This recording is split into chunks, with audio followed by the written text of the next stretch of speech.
Hello, everybody. I'm very sorry. I had some issues with my computer. I couldn't sign in on 5:30, so it's a bit. Did you receive any information, any warnings that I will not be able to start at 5:30 in WhatsApp group? Were you informed? No, we didn't. No. No. No. I don't know why I asked my assistant to do it, but okay, anyway. Can you write to the WhatsApp group that the class just started and due to some technical issue, I could not log in? I will appreciate.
Okay, good evening once again. I hope you're all good and healthy. I take my apologies for being late. I had some issues with my computer. Now I was fortunate to fix it.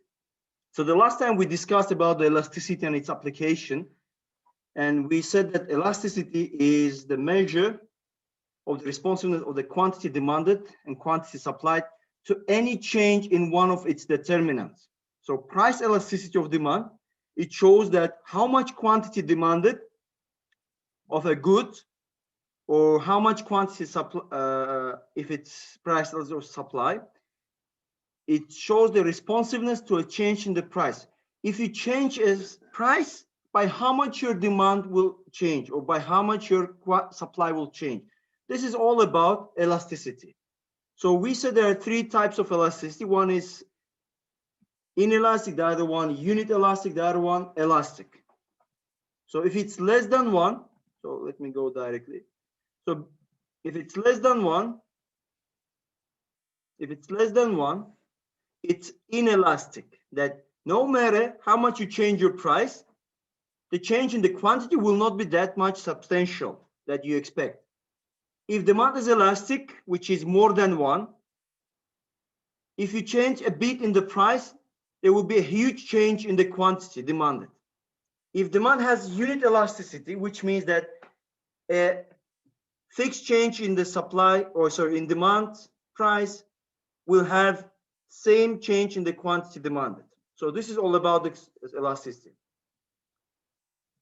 And we said that there are some goods are divided into two parts, like necessity products and luxury products. And I gave you the formula and I asked you to calculate, if you remember from the previous class, the lecture not available, and I gave you the assignment to do so.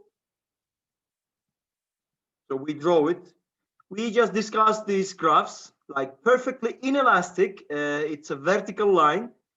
Increasing the price will not change the quantity. So this is the benefit of the product that will give the maximum benefit that the seller will get it actually from this type of product. And does anyone knows what type of market is this? Like monopolistic competition, if you have heard before about the monopoly and competition. Do you know the difference between the competition and monopoly?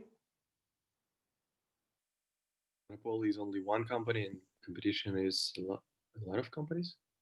Yes, very good, very good. We're gonna come to this more in detail.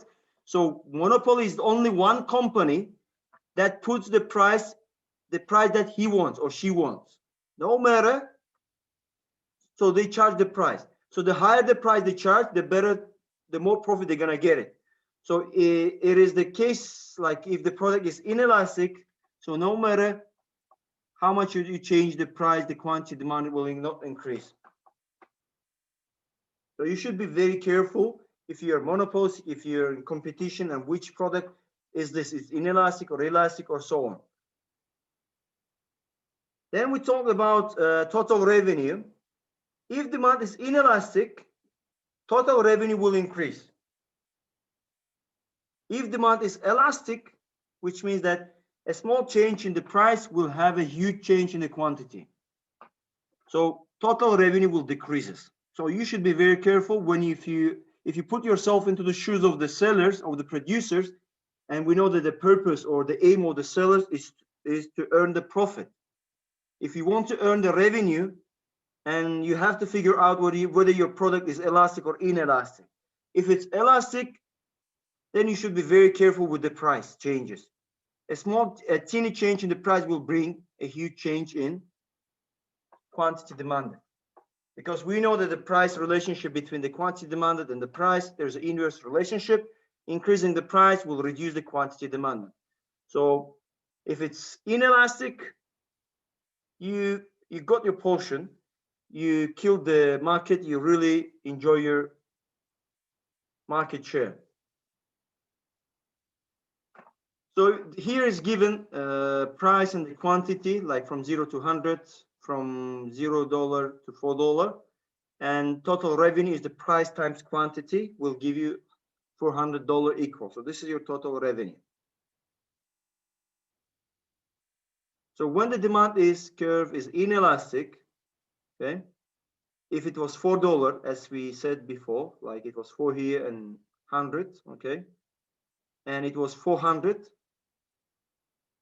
but when, let me just type it, when it was 4, your total revenue becomes 400.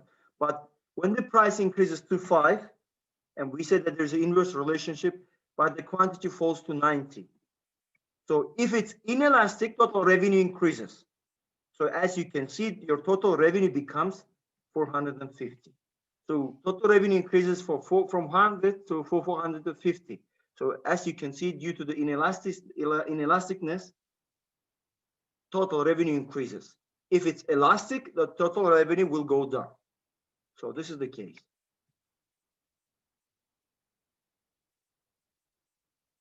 So in here, as you can see, from 4 it increased to 5, and the quantity reduced from 100 to 90.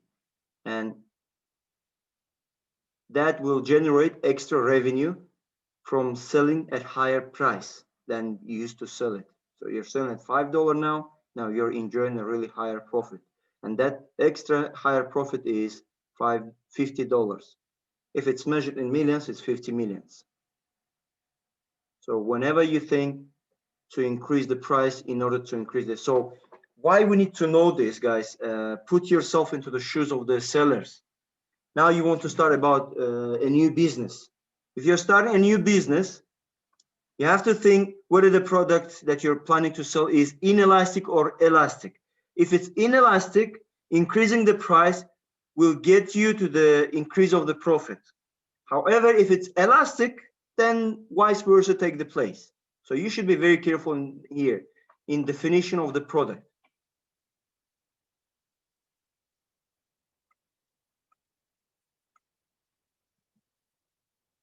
Now, this is the case of elastic demand. As you can see here, it was $4 with 100 units. So we used to earn $400, but we increased the price. You see, we increased the price, but it's elastic demand, which is more than one change. A small change in price will have a huge change in the quantity. So what you can see here, the quantity falls to 70. So that will bring you a reduction in the total revenue. when it's elastic. So by numbers, you know how to figure out. If it's more than 1, it's elastic. If it's less than 1, it's inelastic. By figure, how you should figure out, the steeper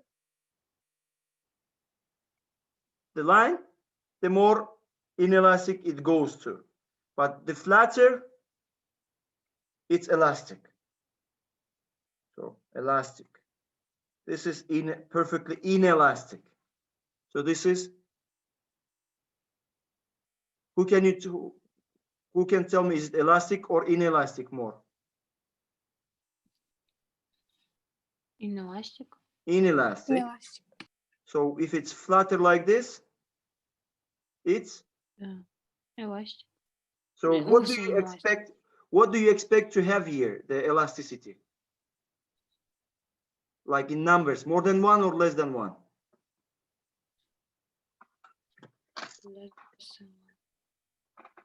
More than 1. More than 1. Because we said there's a thing that we need to keep, the rules are given here. Here. If it's more than 1, it's elastic. If it's less than 1, inelastic. If it's equal to 1, unit elastic. And by curve, we know how to figure out. And the formula is here, tells you quantity divided by price. If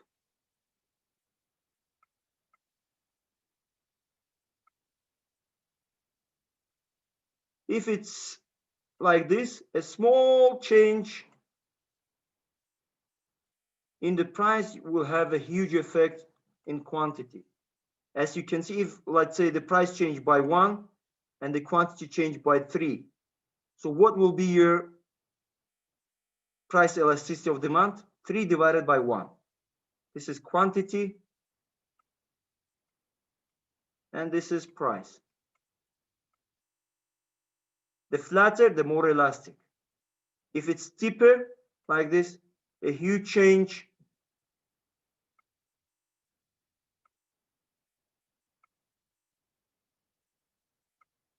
in price will bring a small change in quantity. So 1 divided by 3, which will give you 1/3. That will show you inelasticness.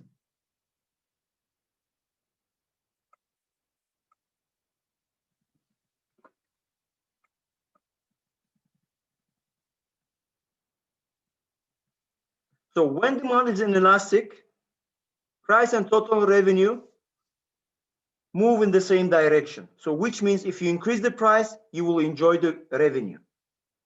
When demand is elastic, price and total revenue move in the opposite direction. Increasing the price will bring the total revenue down.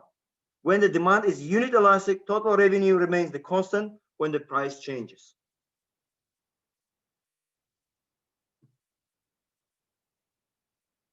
Okay. So graphically, we can represent here like this.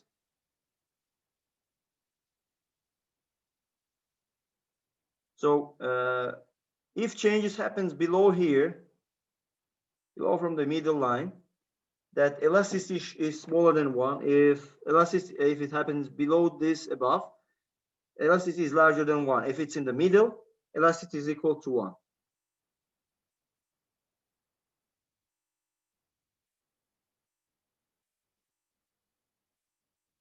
So here we are given the numbers, the table of the previous graph, which is elastic, unit elastic, and elastic. I'm just skipping this part. When we get into the more calculation, we will have better understanding of the elasticity supply, elasticity of demand, and elasticity of supply as well when we get into practice. Income elasticity of demand, how much the quantity demanded of the goods respond to a change in consumers' income. So percentage change in the quantity demanded is divided by the percentage change in the income. So now we're talking about the income instead of the price elasticity of demand. So we're just measuring through the income, the elasticity. So how much will be changing your demand for a certain product if the income change? For the normal goods, positive income elasticity. For necessity, smaller the income elasticity. For luxury, and the inferior goods, so negative income elasticity as well. And we know that inferior products are the product, if the income changes, the demand goes in opposite direction, if it's just opposite to the normal product. Who can give me the example of the inferior product, inferior goods?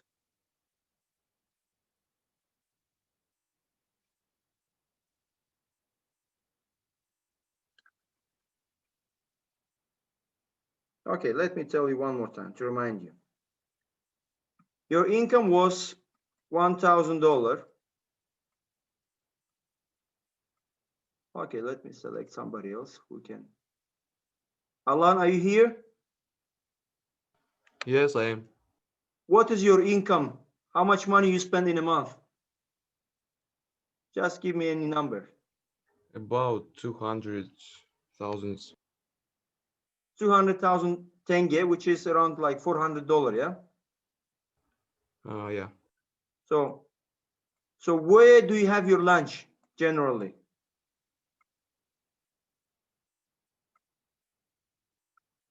Home, or you go outside? Outside. Outside. What do you eat? Fast food? Sometimes in some, maybe, yeah, fast food also. But generally, like most of the time, what do you eat? You eat some hamburgers or doner or whatever. Hamburgers. Hamburgers, okay? You eat hamburgers, okay? Yeah. You eat the hamburgers. Is it bahandi or something else? Sometimes, yeah. It's good one, huh? So do you? Yeah, Bahandi, Burger King. Okay, I don't like the Burger King, McDonald's, but bahandi is the best, I think, in my opinion. Okay, never mind.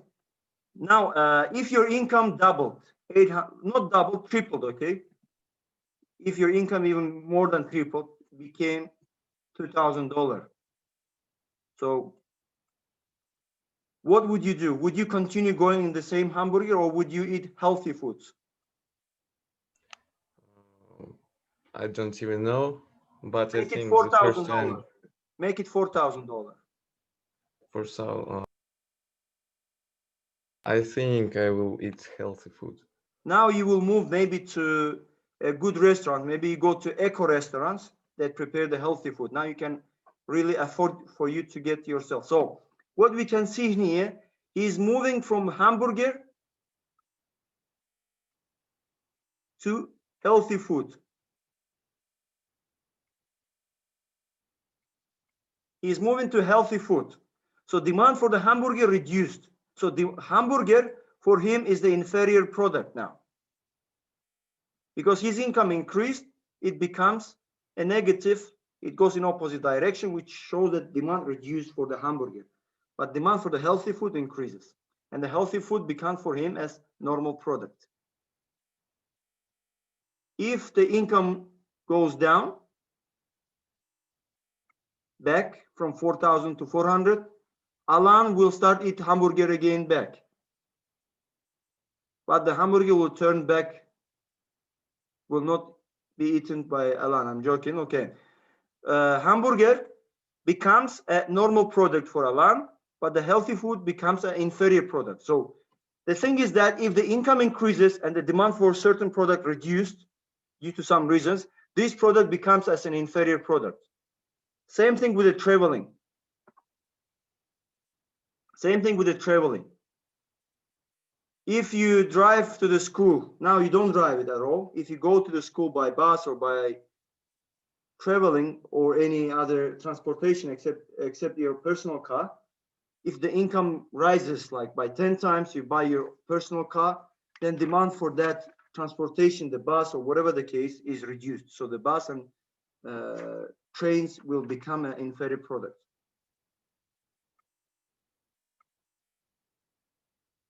Cross price elasticity shows how much the quantity demanded of one good responds to a change in the price of another good. Percentage change in the quantity demanded of the first good divided by the percentage change in the price of second one. And the cross price elasticity is measured through the substitutes and the complement product.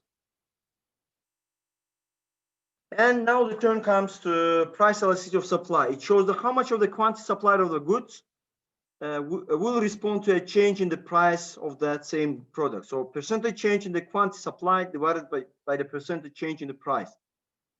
So it depends on the flexibility of the seller to change the amount of the good they produce.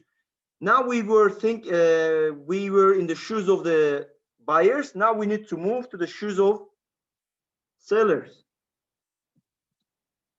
Elastic supply. In elastic supply, it shows the quantity supply responds substantially to changes in the price,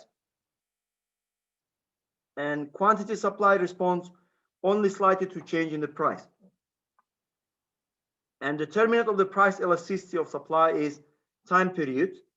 Supply is more elastic in the long run, but it's inelastic in the short run, which means that in the short run, any changes in the price, you will not increase that much in quantity. For example, when you want to establish a certain business, okay, you want to produce something, you want to produce bread, let's say establish factory or bakery that produce the bread. And you have, let's say this is bakery and you have 4 engines, 4 machineries. And you can produce with these 4 machineries, if you use them fully in their full capacity, you can produce, let's say, in day 10,000 breads, like in 24 hours. If it works non-stop, you will be able to produce 10,000, and you are selling for $10 each, let's say. If you realize that the price increased to $20 by 100% change in price, do you think in the short term will you be able to increase the quantity of the bread? If you use fully 10,000 and having $10 price, and the price one increases to $20, put yourself to the seller. The higher the price, the more money you will get it. This is what you go for. But increasing the price for $20 in the short run, in the short period of time, you will not be able to increase much the quantity of the bread because the price increased. But in the long run, you will increase it. So in the short run, it is inelastic. And the reason that, let's say in each machine, 1 worker is working. So if you hire more workers, it will not produce more bread because the maximum capacity it can produce is only 10,000. Is what you need to know, that you cannot increase the capacity of your machines. Even though you can get more benefits by selling at higher price. So in the short run, but in the long run, maybe you will expand your business and you will add 2 more machines that will add 5,000 more bread because you will get more profit by selling more bread.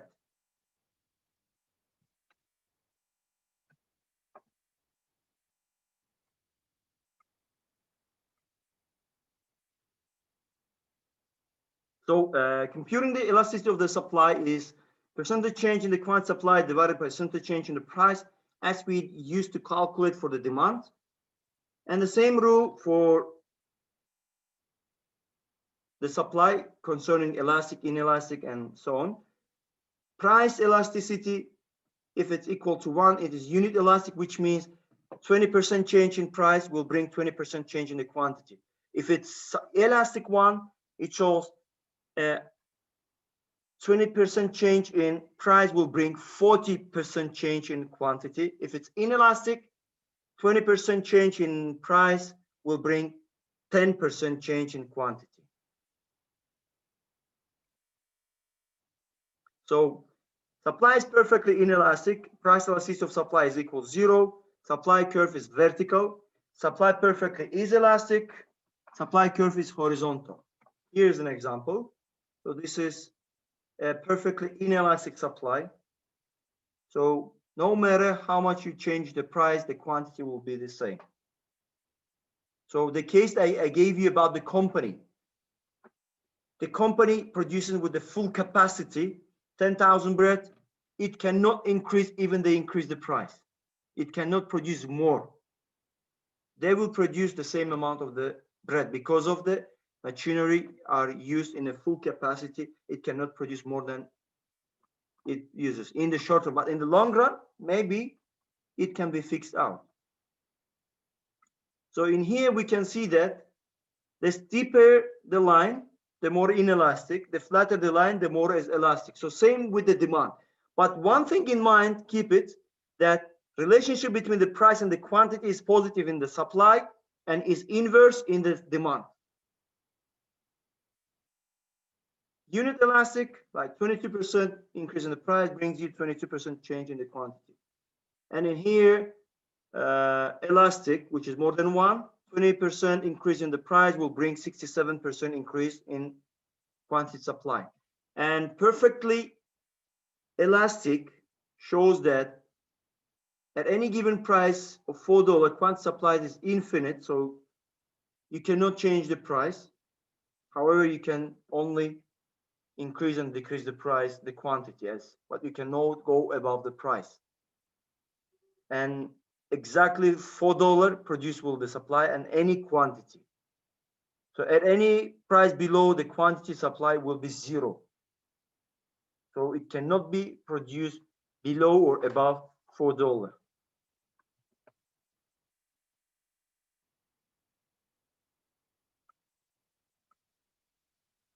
Supply curve, different price elasticity. So point at with a low price and low quantity shows that elastic supply has got the capacity for production not being used. And points with a high price and high quantity are called like inelastic price. So here we can see that elasticity is large, which is more than 1, this part. But this is, as you can see, this is flatter. It goes more close to the horizontal line. But this is more steeper. It goes more to vertical line. So it's less than 1, which is inelastic. This is elastic.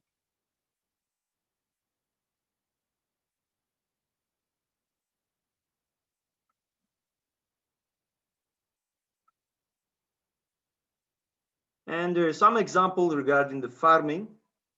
Like, can good news for farming be bad news for the farmers? I will skip this example because I would like to give you a more calculation based so that you can figure out at the end of the chapter.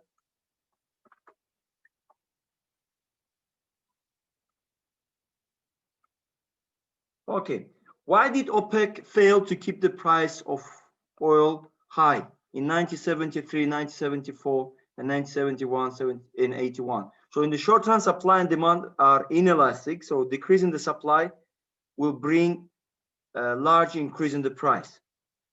So long run supply and demand are elastic. Decreasing the supply will bring a small increase in the price. So that means the revenue will be lower. So when it's inelastic, they will enjoy the profit. So do you know what happened with OPEC? So what they did it, this is supply, this is demand. And OPEC has decided to reduce the quantity of oil. Okay, from S0 to S1. By doing so, they assume that they said that it is inelastic product, it's a necessity product. Increasing the price will increase the total revenue. Will increase the total revenue. Will increase the total revenue. However, it was the case only in the short run, but in the long run, the total revenue reduced. Total revenue reduced because they were trying to cut down the quantity of the oil.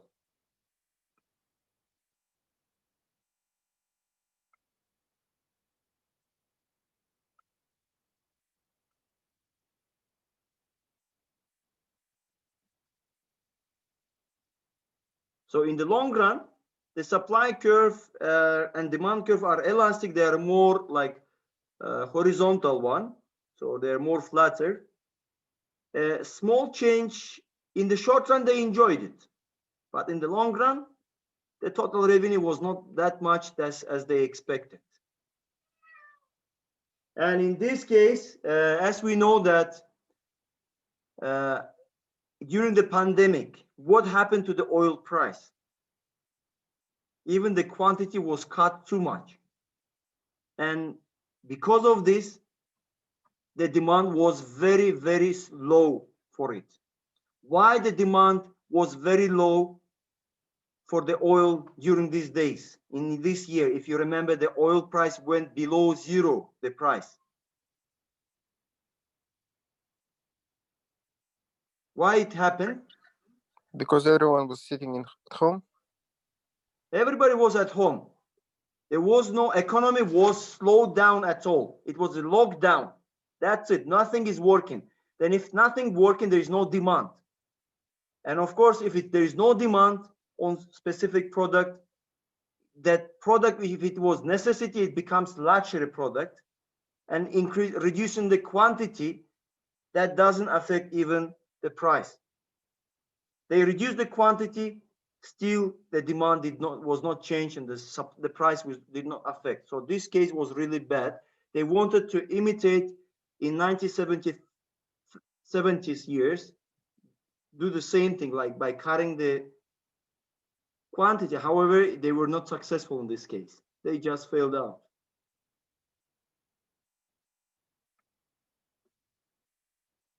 And does drug interdiction increase or decrease the drug-related crime? So increasing the number of the federal agents devoted the war on drugs. So illegal drug supply curve shifts left, higher price and lower quantity. Amount of drugs-related crimes is inelastic demand for drugs. Higher drugs price will bring you higher total revenue, and that will increase the drug-related crime as well, same time. So policy of the drug education, reduce the demand for illegal drugs, left shift demand curve, lower the quantity, lower the price, and reduce the drug crime.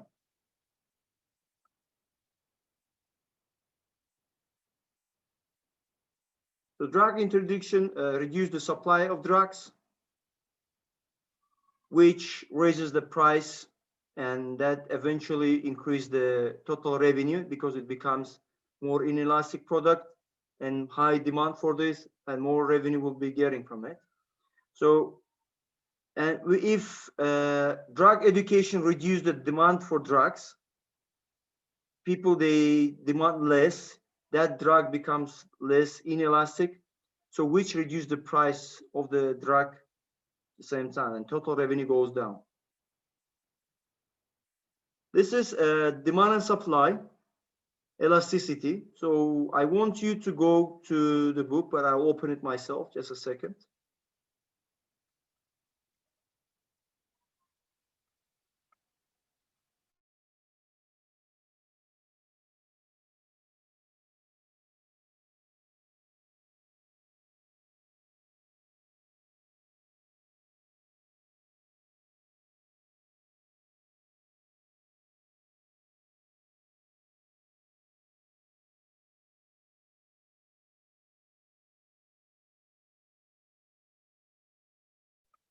Okay, we are giving quick multiple choice.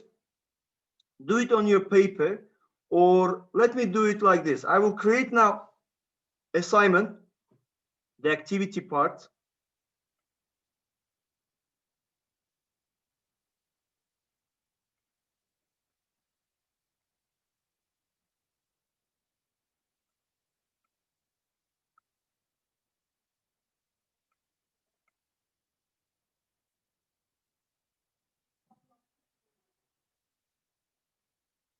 Okay, business macroeconomics.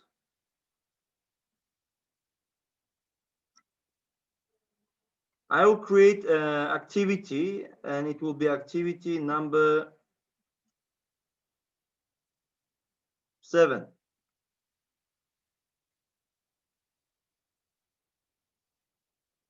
and just put the answers there, okay? Activity number 7. Put the answers here. You have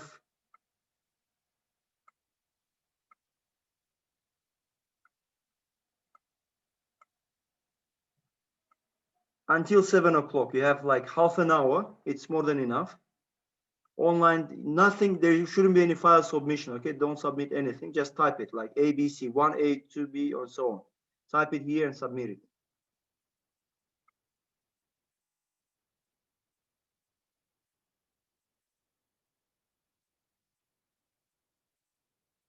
Okay, it's here.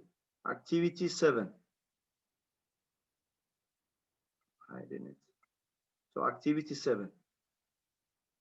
The question is here. 6 questions. Do it. If you finish, you can leave it. And while you're doing, if you have any questions, feel free to ask. Today, I'm not going to take any attendance. I will take it next time, which is Thursday. So you can start doing it. And next Thursday, we're going to solve the questions all together.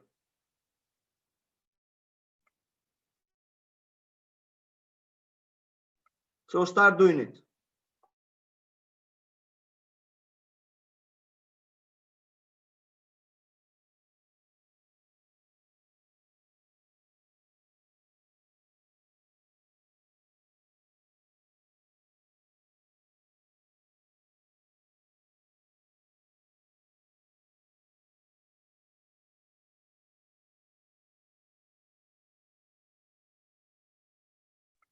I'm not explaining anything now. I said just start doing your multiple choice questions here. Do it and type in your activity 7 as question 1, A, question 2, B, question 3, and so on.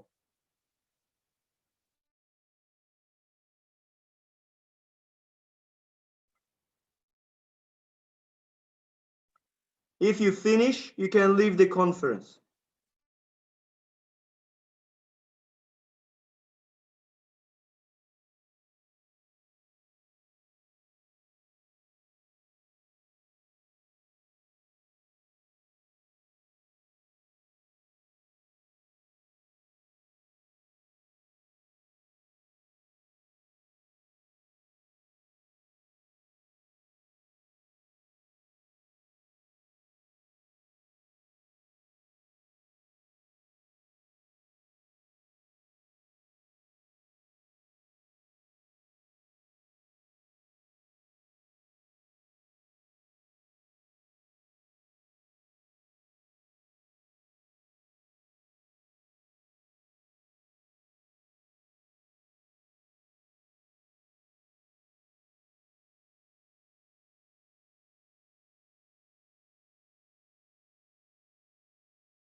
Thank you. Bye.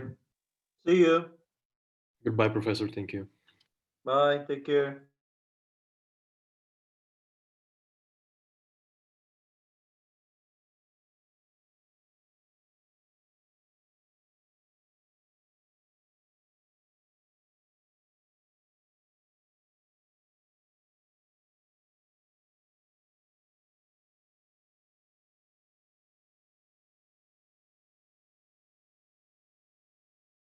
Thank you. Bye. See you. Professor, could you please upload all the recording also today and from the previous class? I think I already recorded from the previous class, didn't I? No. Let me check it. Oh, yes, I did not record it. Yes, I will. Thank you so much for reminding. I will Thank definitely. you. Bye. Bye. Goodbye. Bye. Take care.